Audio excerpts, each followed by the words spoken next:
짐도 다 싸놨다 그렇게 말씀을 하셨었거든요. 의논을 해보겠다 그냥 이렇게 말씀드리고 그때는 그냥 나왔거든요. 그리고 나서 이제 이사비를 조정을 계속 하는 과정에서 강하게 나오셨어요. 초반에 300 아니면 연락도 하지 말고 더 이상 아무 말도 꺼내지 말아라. 나는 그 가격 아니면 절대 아무것도 하지 않을 거다.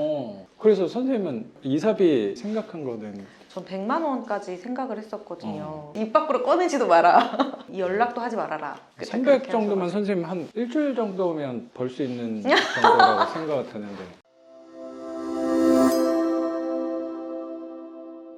청약통장만 안 해서 우대금리 0.1을 못 받았지만 작년 말에 그때 대출 받으신 분들 막 6%대 받으신 분도 많아요. 네, 저도 수익인 계산할 저도 때 그랬고 6%. 저도 정말요? 6%로 받았고 탐이 나게 잘 받았네요.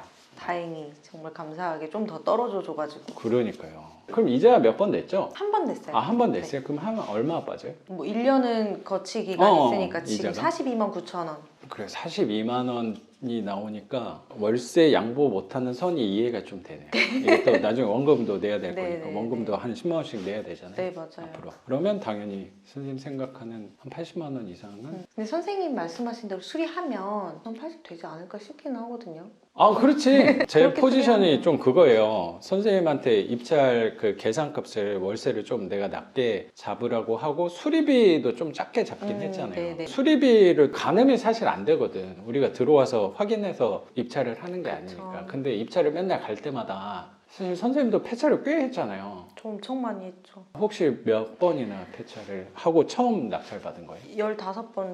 많이 했구나. 처음에 진짜 아. 좀 힘들었어요. 멀리 입찰을 가고 막 그렇죠. 그래서. 뭐 선생님 대리 입찰도 많이 맡기고 선생님이 또 하루 더 쉬었나? 매장 오픈을 늦게 하고. 네. 일주일에 한 번이나 두 번 정도는 선생님이 네, 제가 딱 생각해 둔 게 한 달에 3번 대리 입찰 보내고 2번이나 3번 정도를 가자. 그래서 그렇게 했었거든요. 이게 첫 물건 봤는데 15번 떨어지면 그거 되는 건가 이런 생각. 그리고 감도 분명히 생기거든요. 폐차를 많이 하다 보면 자꾸 올려 쓰고 싶은 요거 쓰면 분명히 떨어질 게 뻔한 데가 이게 생기잖아요. 네, 네, 그게. 네. 그래도 선생님의 계산한 그 수익률대로 꾸준히 잘 오신 거라고 생각해요. 그 폐차를 딛고 얘 낙찰을 받으니까 두 번째 물건도 그 좋은 거의 물건 바로. 너무 잘 받았어요. 그것도 그 가격에 될 게 아니었고 선생님 거의 최저가 선에서 네, 진짜 썼는데 최저가에 조금 올렸었는데 뒤에 들어온 사람은 더 낮게 거의 막 바닥으로 써가지고 네. 운 좋게 받은 거잖아요. 여기에 노고를 두 번째 물건에서 또 풀어낸 거라고 생각도 들어요. 네, 맞아요. 많이 위로가 됐어요. 그래도 여기도 컨디션이 전 나쁘지 않다고 생각하는데 그건 또 신축이잖아. 네, 거기 2009년식. 우리한테는 신축이에요. 2009년식. 지상층이고. 그렇죠. 그러면 생각보다 이렇게 돈도 덜 들 거고 신경 쓸 것도 많이 없을 거예요. 거기는. 그러면 선생님 첫 번째 이 반지하 주택 낙찰 받았을 때 명도에 대해서 좀 여쭤볼게요. 여기는 원래 거주하셨던 분이 채무자. 채무자분이 계셨던 거고 네네. 처음에는 명도가 수월하게 풀어지나라고 생각했는데 부딪힘이 있었던 것 같아요. 처음에는 채무자를 실제로 만나지는 못하고 부모님만 초반에 만나가지고 연락을 부모님하고 했어요. 채무자가 뭐 아들이나 그런. 네, 아들이 채무자였는데 네. 어머님하고 계속 연락을 하다 보니까 어머님이라서 더 뭔가 밀어붙이거나 이런 걸 못 하겠더라고요. 어머님도 되게 말씀을 좋게 하셨었어요. 그랬구나. 네네네. 그래서 네. 저도 더 좋게 이렇게 되고 그래서 처음에 이사비를 300만 원을 요구를 하셨고 그리고 선생님이 중간중간 얘기하셨을 때 요분은 준비를 좀 하셨구나 네. 생각도 되게 들었던 것 같아요. 가자마자 바로 또 네네. 300 부르는 사람이 많이 없어요. 그때 얘기했던 뭐 300 주면 내일이라도 바로 가겠다. 나가겠다. 그거는 절차에 대해서 어느 정도 마음의 준비를 한 사람인 거잖아. 짐도 다 싸놨다 그렇게 말씀을 하셨었거든요. 의논을 해보겠다 그냥 이렇게 말씀드리고 그때는 그냥 나왔거든요. 그리고 나서 이제 이사비를 조정을 계속 하는 과정에서 강하게 나오셨어요. 초반에 300 아니면 연락도 하지 말고 더 이상 아무 말도 꺼내지 말아라. 나는 그 가격 아니면 절대 아무것도 하지 않을 거다. 그래서 선생님은 이사비 생각한 거는 전 100만 원까지 생각을 했었거든요. 초반에 이제 한 80 정도 말씀을 드렸다가 올리려고 했는데 80 네네. 올리기는커녕 입 밖으로 꺼내지도 마라. 그래서 그럴 때가 있어요. 네, 꺼내지도 말고 이 연락도 하지 말아라. 그때 300 그렇게 정도면 하셔가지고. 선생님 한 일주일 정도면 벌 수 있는 정도라고 생각이 드는데 그렇다고 할게요.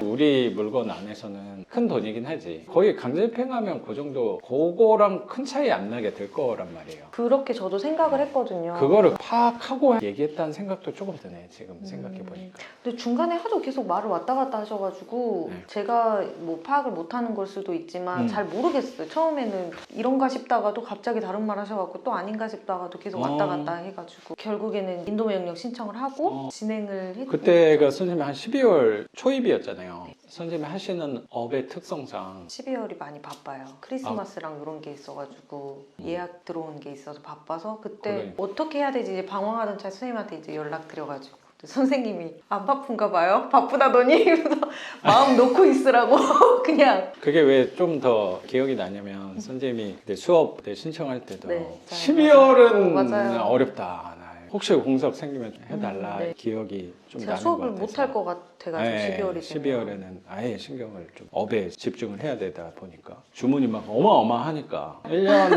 매출의 절반을 12월에 갖고 가는 사람이다 보니까 12월 이렇게 바짝 비교적 바쁘니까 바짝 벌어야 되니까 바짝 당겼으니까 이제 남은 기간 조금 여유 있게 가도 될 것 같다는 생각도 감히 한번 좀 해봅니다, 선생님. 고민을 많이 했잖아요. 내용 증명 보내야 되나 막. 이 절차에 대해서 진행하는 순서를 모르다 보니까 채무자를 명도가 안 되면 어쩌지 이런 불안감은 전혀 없었는데 절차를 모르는 거에 대한 그 막연함이 너무 커가지고 그렇죠, 제가 그렇죠. 선생님한테 그래서 그때 연락을 드린 거였었거든요. 선생님이 그래도 좀 기다려도 된다라고 말씀을 해주셔가지고 아 그냥 좀 어느 정도 감 잡고 제가 12월 달에는 이제 본업에 매진을 하자 한 게 오히려 나중에 조금 더 득이 됐죠. 그게 구체적으로 어떤 얘기예요? 제가 이제 한 달 동안 아예 그냥 집에 신경을 끄고 제 일만 했어요. 네. 그 채무자께서는 300 아니면 말도 꺼내지 네, 마라 네, 네. 라고 하니까 선생님은 80에서 약간 100으로 올려보려고 좀 깎아보려고 했는데 말도 못하게 하니까 아 이거 어떻게 해야 되나? 그래서 선생님이 결정한 방향은 아 그래 마음 자세는 강제집행을 그냥 해야겠다. 네네. 절차는 밟아놔야 네, 되니까. 네, 네, 네, 근데 맞아요. 마침 내가 바쁘다 바쁘고. 보니까 아 그럼 차라리 본업에 집중하자. 아예 잊고 계셨던 거네.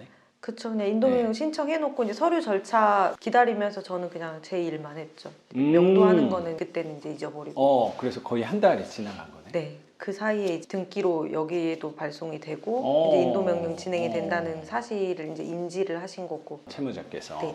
그랬더니 연락이 오던가요? 연락은 오지는 않았어요. 그래서 이제 제가 등기를 계속 안 받아보시더라고요. 일부러 안 받아보시는 것 같아가지고 네. 선생님한테 여쭤봤더니 사진 한번 찍어 보내라고 말씀해 주셔가지고 네네네. 그때 이제 사진 찍어서 등기를 안 받아보셔서 내용 모르실 것 같아서 말씀드린다. 친절하게. 그래서 이렇게 진행이 지금 되고 있는 상황이다 네네네. 라고 말씀을 드리니까 이제 금액이 100만 원까지 낮춰졌었어요. 그랬는데 갑자기